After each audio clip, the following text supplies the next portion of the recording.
The day I stopped digging was the day my soil started coming back to life. Not slowly, not after years of waiting, almost overnight.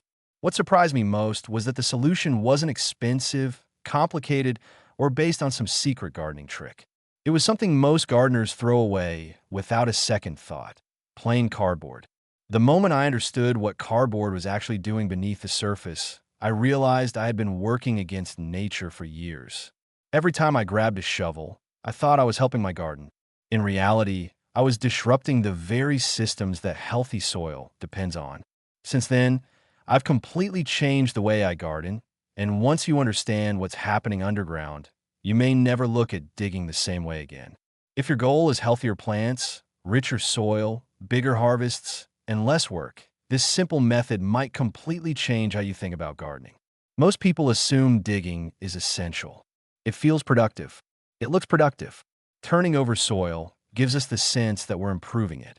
But underneath the surface, a very different story is unfolding. Every time soil is disturbed, delicate fungal networks are torn apart. Moisture escapes into the air. Earthworm tunnels collapse.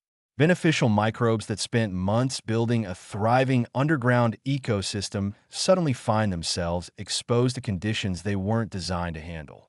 Many of them die quickly. At first, plants may still grow well enough, but season after season the soil becomes less resilient and less alive. Gardeners then compensate by adding more compost, more fertilizer, and more labor just to maintain the same results they used to get naturally. If your goal is healthier plants, richer soil, bigger harvests, and less work, this simple method might completely change how you think about gardening. Most people assume digging is essential. It feels productive. It looks productive. Turning over soil gives us the sense that we're improving it. But underneath the surface, a very different story is unfolding. Every time soil is disturbed, delicate fungal networks are torn apart.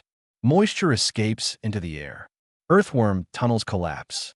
Beneficial microbes that spent months building a thriving underground ecosystem suddenly find themselves exposed to conditions they weren't designed to handle. Many of them die quickly. At first, plants may still grow well enough, but season after season the soil becomes less resilient and less alive. Gardeners then compensate by adding more compost, more fertilizer, and more labor just to maintain the same results they used to get naturally. Cardboard works in much the same way. It acts like an artificial leaf layer, helping to recreate natural soil-building processes in vegetable gardens, raised beds, and even containers. Instead of forcing the soil to change, cardboard creates the conditions that allow soil biology to do the work for you. And that's where things start getting really interesting. Cardboard is mostly carbon, and carbon is exactly what many soil organisms need. When cardboard is placed directly on the soil and kept consistently moist, it becomes a food source for countless microorganisms. Fungi begin colonizing the material. Bacteria multiply rapidly. As microbial activity increases, earthworms are naturally attracted to the area. They're constantly searching for moisture and food, and cardboard provides both. Once earthworms arrive, they begin transforming the soil from the inside out. They pull organic matter deeper into the ground. They create tunnels that improve aeration and drainage. They deposit nutrient-rich castings exactly where plant roots can access them. Over time, compacted soil that once seemed hard and lifeless begins to soften naturally. No digging, no tilling, no heavy labor. Just biology doing what it has always done best.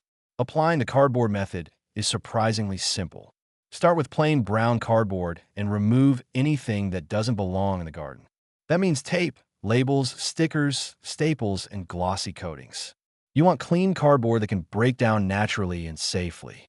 Lay the cardboard directly on top of the soil surface, making sure the edges overlap. This is important because you don't want sunlight reaching the soil beneath. Blocking light helps suppress weeds and creates the conditions necessary for the transformation to begin. Once the cardboard is in place, soak it thoroughly with water. Don't just dampen it. Saturate it completely. Dry cardboard isn't very welcoming to soil life, but moist cardboard quickly becomes a thriving habitat for beneficial organisms. After watering, Cover everything with a generous layer of organic mulch. Straw, leaves, wood chips, shredded plant material, or a combination of these all work well. The mulch helps retain moisture, regulate soil temperature, and protect the developing ecosystem underneath. Once everything is covered, resist the urge to interfere.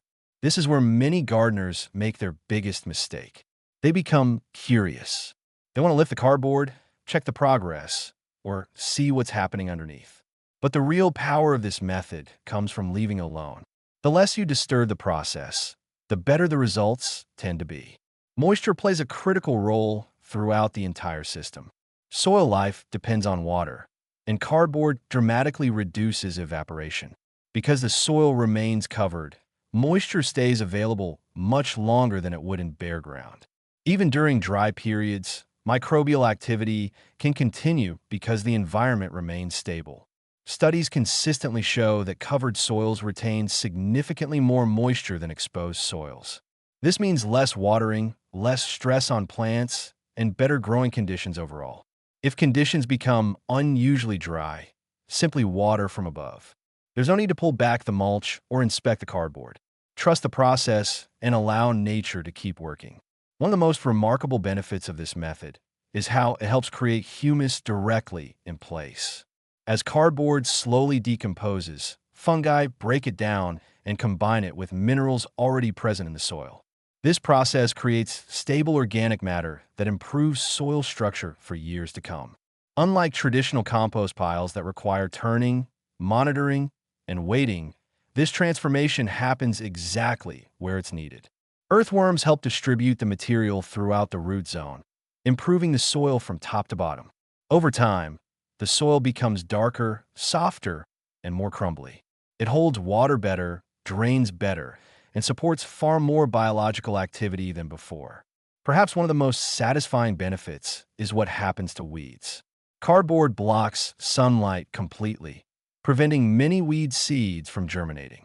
Existing weeds, trapped beneath the layer, eventually run out of energy and die. Unlike synthetic weed barriers that remain in the ground for years, cardboard eventually becomes part of the soil itself. As the system matures, weed pressure often decreases dramatically. Healthy, biologically active soil naturally favors strong crop growth, making it harder for opportunistic weeds to take over. Instead of spending hours pulling unwanted plants, gardeners can focus their attention on harvesting. Raised beds often respond especially well to this method. Because raised beds tend to dry out more quickly than in-ground gardens, they benefit tremendously from the moisture-retaining effects of cardboard and mulch. In addition, many raised beds start with limited biological activity compared to established garden soil. Cardboard helps solve both problems at the same time. Moisture remains available for longer periods, while earthworms and microorganisms gradually move into the system and begin improving it. Many gardeners notice dramatic improvements within a single growing season. Beds that once required constant additions of compost begin maintaining their fertility much more effectively on their own. The same philosophy works beautifully in containers as well. Large containers provide relatively stable environments where soil layers can remain undisturbed.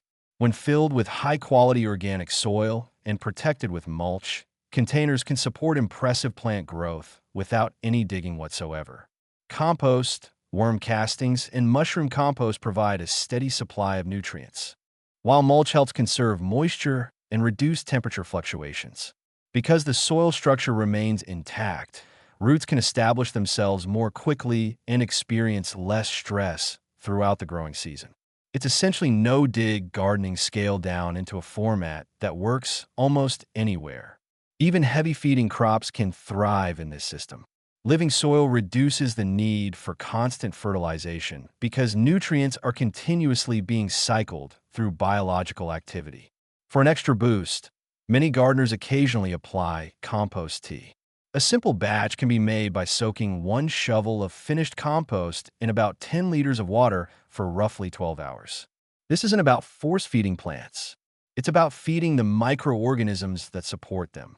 When the microbial community thrives, plants gain access to nutrients more efficiently and develop stronger root systems. The The result is healthier growth and more consistent harvests with far less intervention. Perhaps the greatest advantage of all is time. Digging is a task that never ends. Every season it has to be repeated. The cardboard method, on the other hand, becomes more effective over time. Each year builds on the progress of the year before. Earthworm populations continue growing. Organic matter continues accumulating. Soil structure continues improving. As the soil becomes healthier, watering requirements often decrease. Plants become more resilient. Harvests become more reliable. Instead of creating more work every season, the garden gradually becomes easier to manage. Of course, there are a few mistakes worth avoiding.